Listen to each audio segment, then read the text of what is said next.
What's going on, guys? It's Zach here, bringing you guys another fantasy football video. This one I'm going to go over my top 5 sleepers, breakouts, and busts that I have coming into the fantasy football drafts this season. This will be my final sleepers, breakouts, and busts video. I just sort of wanted to summarize it into 15 concise players for you guys, because I know this is draft weekend for a lot of you guys. Really, just want to have a couple players to keep in mind, a couple names to write down on a list for you guys going into your drafts. Whether you had your draft potentially yesterday, whether your draft is the day of this video coming out, which will be Sunday the 27th, or if you've got a draft next weekend. I think these videos should all be really helpful for you, and there'll obviously be videos as well that put out throughout the entire course of the off season. There are some that are by position that you can go refer to as well if you want a slightly longer list as well. You are also more than welcome to refer to my website at www.realsteelffb.com. I've got full comprehensive rankings there in full and non-PPR, as well as some auction values. And on top of that, if you guys have any questions as well, you're more than welcome to ask me in the comments. I'll respond to every single comment that gets posted, so that way I can really help you guys as much as possible. So yeah, with that, let's just get into the first sleeper here.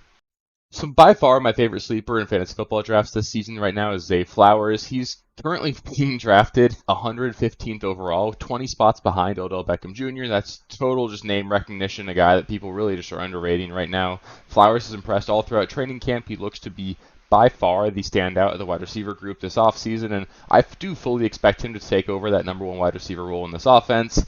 Being able to grab a guy that I personally have ranked inside the top 30 in my rankings, he's currently my wide receiver 26 in PPR formats.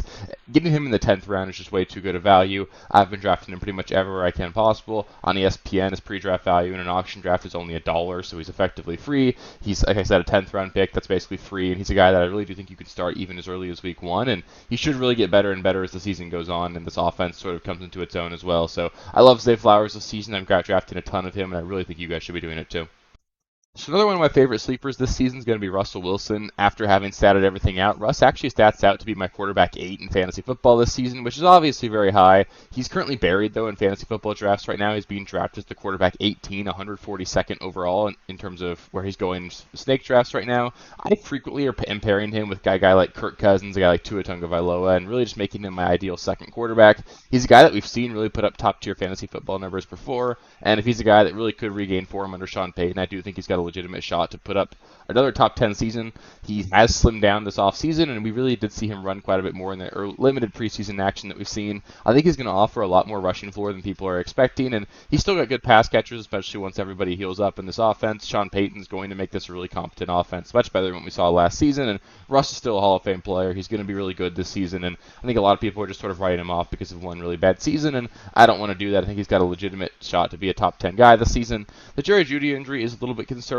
I wouldn't be super stoked about starting Russ in week 1 just because he's probably not going to have Jerry Jeudy. His starting wide receivers are going to be Cortland Sutton and Marvin Mims, and obviously that's not super exciting, although they do play the Las Vegas Raiders, so I think you could do worse than starting Russ in week 1, and I really think he's going to be a really quality asset for you guys over the course of the season, and again, he's free, so if you miss out on quarterbacks early, I think he's a really nice guy to pair with someone safe like Kirk Cousins and then just sort of play matchups over the course of the season.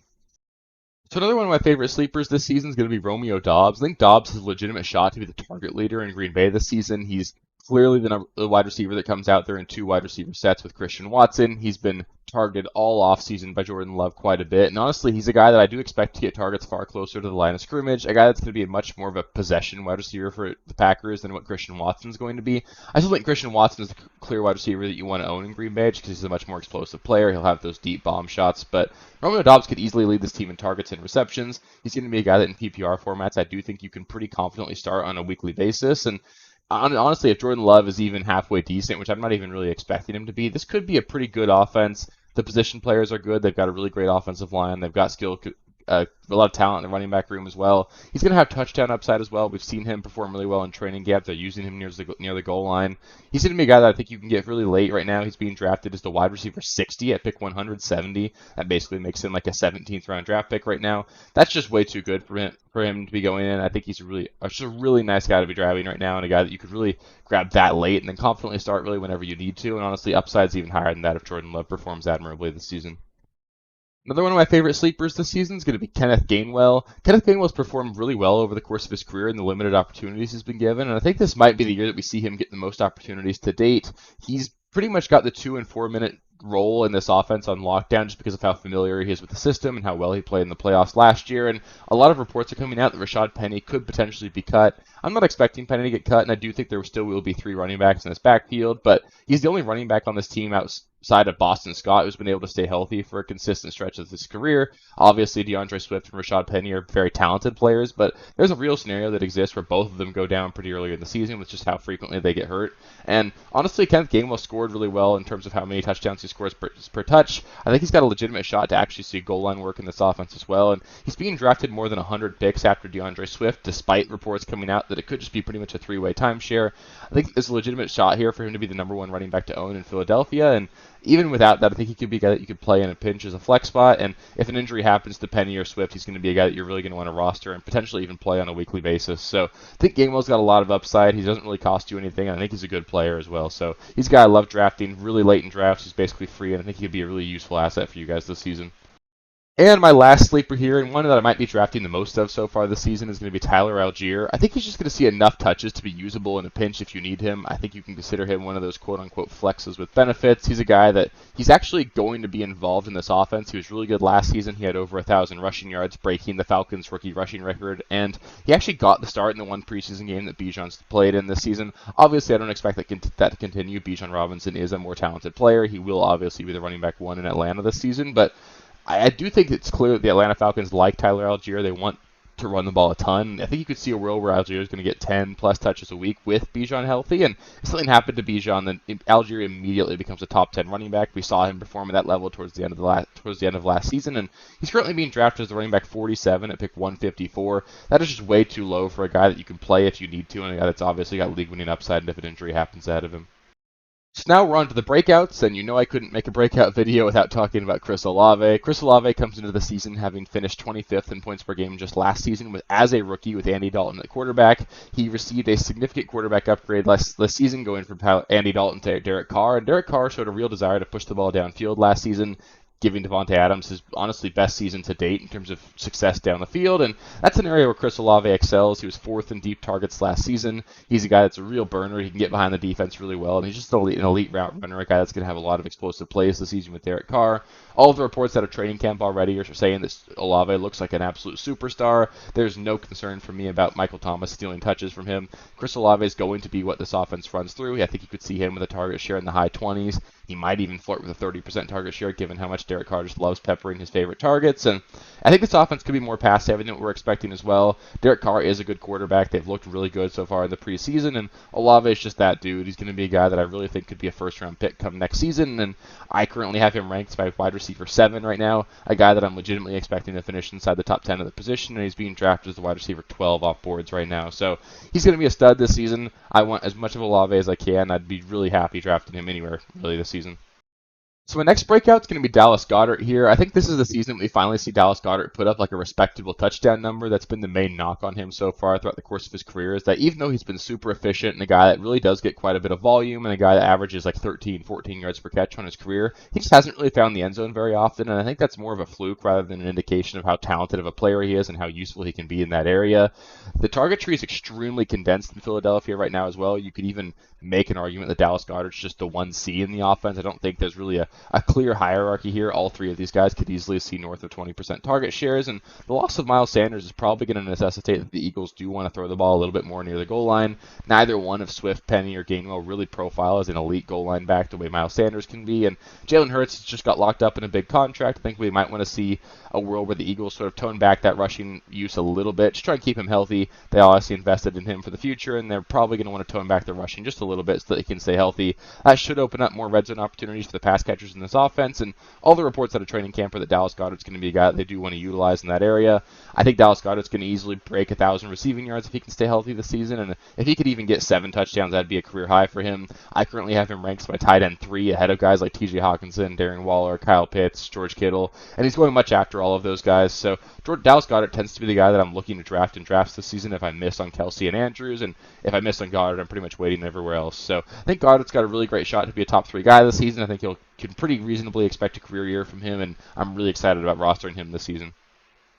My next breakout here is going to be Justin Herbert, a guy that you could argue has already broken out in the NFL, given that he's now like the highest paid quarterback in the NFL, but he finished as the quarterback 15 last season despite finishing as the quarterback 3 and the quarterback 5 in the 2 years prior. He's currently going as the quarterback 7 in drafts right now, and I think this is going to be the season where we actually see Justin Herbert finish as the quarterback 1 in fantasy. Kellen Moore is going to make this Chargers offense the fastest paced offense in the NFL, something that's really going to be a bit of a tick up from Joe Lombardi last season. On top of that, I think they're going to be far more aggressive, throw the ball downfield a lot more, and you're really just going to see the average depth of target, the average yards per attempt go way up for Justin Herbert, and that should increase his spike week potential. It should increase his touchdown upside, and on top of that, Justin Herbert's weapons have never been better. He's finally got Keenan Allen and Mike Williams back healthy. They drafted Quentin Johnson in the first round, who I think is a really talented player. And Herbert's healthy as well. He had that rib injury last season. He said he had to change his arm angle. Really just screwed with his ability to throw the ball downfield. We also didn't see him run the ball as much as we did normally do last season. I think you can expect to see Herbert up around that 300 rushing yard total on the season again this year, and that's just going to give you a much safer floor than what you had last season. And I won't be shocked if Justin Herbert throws for 5,500 yards and 45 touchdowns this season. I think he's got a legitimate shot to break the passing yardage record. I think you could easily see this be the year that Justin Herbert wins MVP, and I think he could easily be a fantasy MVP as well if he finishes as the quarterback one this year. So my next breakout's actually a rookie in Jordan Addison. I fully expect Jordan Addison to emerge as the clear number 2 wide receiver in this Vikings offense. He was drafted to be ready-made for the NFL. He's a really crisp route runner. He's been elite in training camp already. We've seen him make a lot of highlight reel catches. He's just been an absolute monster, a guy that I really expect to just really slot right into that wide receiver 2 role. Obviously, at the start of the season, we could see them use KJ Osborne a little bit. If you remember, in Justin Jefferson's rookie season, it took until about week 3 for Justin Jefferson to really get a stranglehold on that starting role, and we could see a similar thing happen here to Jordan Addison, but you're not really drafting Jordan Addison to start him in the first week or the first 2 weeks of the season. You're drafting him because he's going to be a guy that's really going to be a league winner for you down the stretch. The Vikings are going to be a team that are going to throw the ball a ton. Adam Thielen ran the second most routes in the NFL last season, only behind his teammate Justin Jefferson, and that's going to be the role that goes to Jordan Addison this season. The Vikings could easily throw the ball 40-plus times a game this season, and working opposite of Justin Jefferson is going to give Jordan Addison a huge opportunity to see just weaker coverage from the defense. Again, he's definitely good enough to take advantage of that, something that Adam Thielen just really wasn't at that stage of his career last season, and he's currently statting out as my wide receiver 22, a guy that I think you can comfortably start as a wide receiver 2, and he's currently being drafted as a wide receiver 38, and I think we need to remember that even though I have him statted as my wide receiver 22, I expect the majority of that production to come in the second half of the season, so I think he could easily be a guy that even cracks the top 15 at the position over the latter half of the season. He'll probably be like a flex-worthy guy earlier on. He'll transition into being a really locked-in weekly starter over the course of the season, and he's just a guy that I really think is going to be a potential league winner for you guys down the stretch, and a guy that I really want to be leaving my drafts with this season. So the last breakout on this list for me is going to be Jahan Dotson. Jahan Dotson is very clearly an elite talent in the NFL. He was drafted as a first-round wide receiver last season, and he really did break out right away, scoring like 3 touchdowns in his first 2 games. He finished the season with 7 touchdowns despite having missed several weeks due to an injury, and he's got a legitimate chance to be the wide receiver 1 for the Commanders this season. Sam Howell was also a significant upgrade at the quarterback position for the Commanders than what they've had in the past. He's looked the part in preseason. I really do think he's a talented quarterback, and a guy that really should be the guy of the future. I really do believe that. And on top of that, they finally added a competent offensive coordinator, signing Eric Bieniemy to a contract this season. Eric Bieniemy is a much better offensive coordinator than we've had in the past. They should run a much more pass-centric offense, an offense that's really going to spread the ball around and really just air it out a lot more than what we've seen in the past. And there's a chance that with Terry McLaurin's turf toe injury, there's just a wide open path for Jahan Dotson to take that number 1 role in this offense. He's a really talented player. He's got clear upside in the touchdown department, given what we saw last season, and I think he's got legitimate top 15 upside at the wide receiver position this season. He's currently being drafted as a wide receiver 36, and I have him projected as my wide receiver 30 right now, but that's really just assuming that Terry McLaurin's fully healthy. There's always that chance that Terry McLaurin takes a while to get back into action, and then Dotson just takes that role on. So I think wide receiver 30 is pretty much the floor for Dotson this season, and I think there's definitely way more upside beyond that. So I love drafting Dotson like that 7th, 8th round range, and I think he's definitely a guy that if he's your flex, he's going to be a really awesome player for you guys this season. Next, we're going to get into the busts here, and the first bust I want to talk about for me is going to be Travis Etienne. Etienne's simply just not going to see the kind of usage in an offense that really profiles to give him real fantasy value over the course of the season. He's going to lose short yardage work to Tank Bigsby, and that's also going to come with losing that goal line work. And the Jaguars have been pretty vocal about not really wanting to throw the ball to their running backs that much this season. They really do believe in their wide receiver skill position players as well as their tight ends, and it makes sense. They've got Ridley, Kirk, Zay Jones at wide receiver. They've obviously got great tight ends in Evan Ingram and their other guys as well. And on top of that, Tank Bigsby is actually a really capable pass catcher as well. I think you're going to have a pretty small passing pie in terms of what goes to the running backs, and it's going to get split split between both of them. Etienne's a really talented player, and he's currently being drafted as the running back 11. That's just way too high for me after statting everything out. He comes out as my running back 29.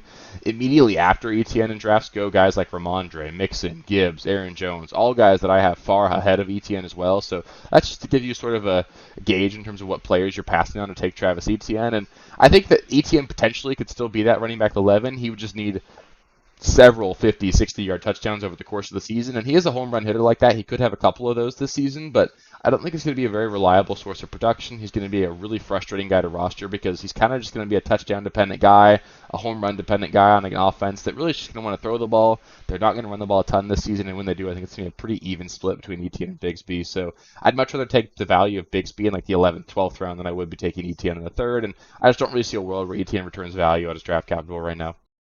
The next bust for me here is going to be Kyle Pitts, and this one's really sad, but Pitts is probably going to be the number 2 target in this offense, and that's at best. That's assuming he outpaces any of the running backs. I think Bijan could easily see more targets this season than Kyle Pitts, and it's going to be a really low passing volume offense as well. Arthur Smith has been very adamant over the course of his coaching career that he wants to run the ball a ton, and the Falcons made it very clear that they believe in that as well, drafting Bijan Robinson 8th overall, despite having plenty of other needs on their roster.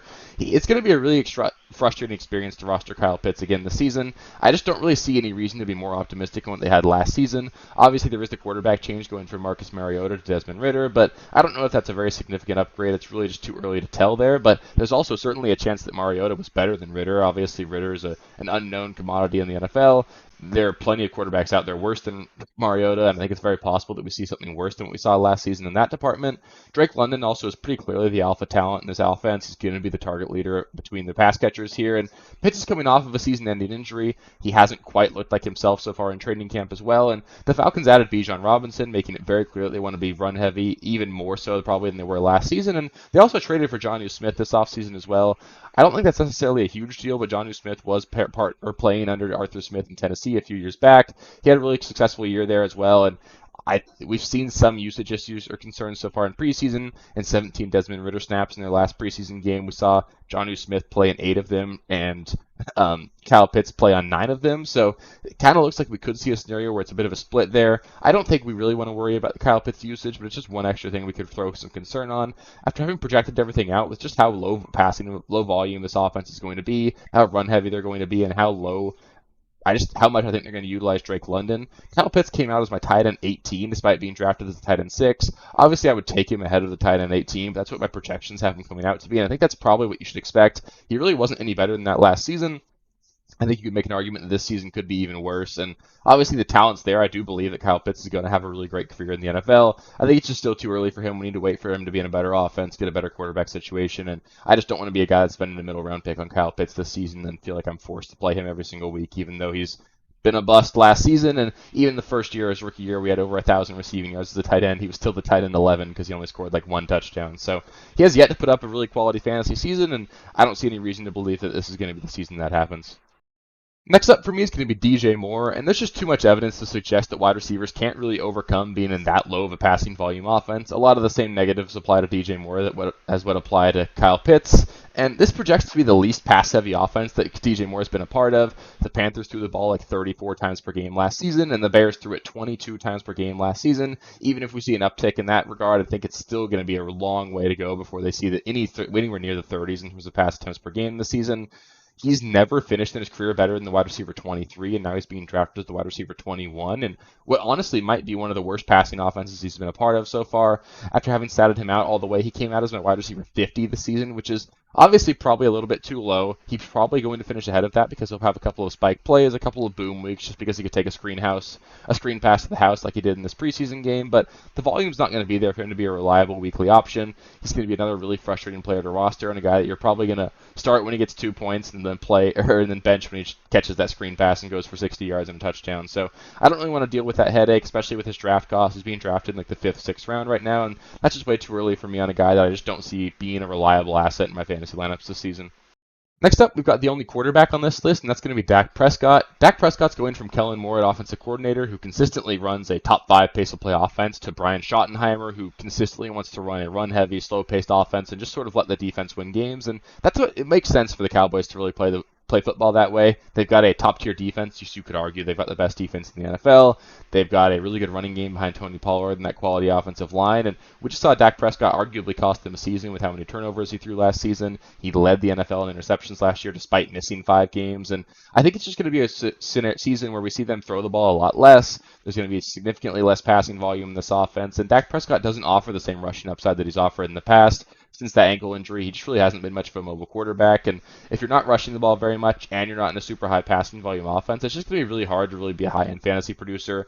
Touting him out all the way, he comes in as my quarterback 21 right now. And again, that's probably too low. He'll probably finish in that 15 to 18 range. But he's currently being drafted as the quarterback 10, and that means you're drafting him to be your weekly starter. And I just don't really feel like I'm very confident if I draft him there. He's going to be a guy that I think you're just streaming. You're probably looking for bye-week fill-in or looking for weekly fill-ins on waivers pretty much every single week. And he's just not a guy that I really want to be drafted and counting on this season. So I'd look elsewhere if you want to wait on the quarterback position. I like guys like Kirk Cousins, Russell Wilson, Tua, Geno Smith, Daniel Jones. All those guys I like way more than Dak Prescott this season. So it just doesn't make sense for me to be drafting Dak this season.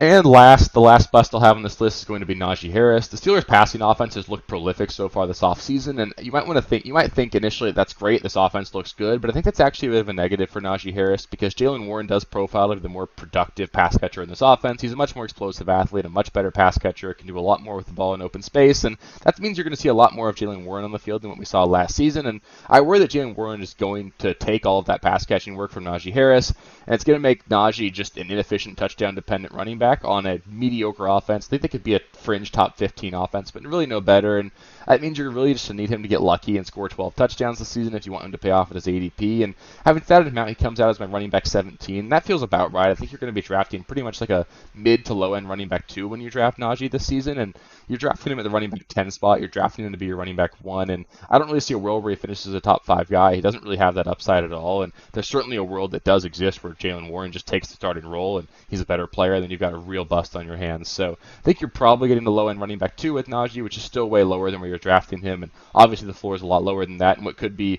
obviously it could be a really bad offense. And obviously he's got at least some chance that he loses the job to Jaylen Warren as well this season.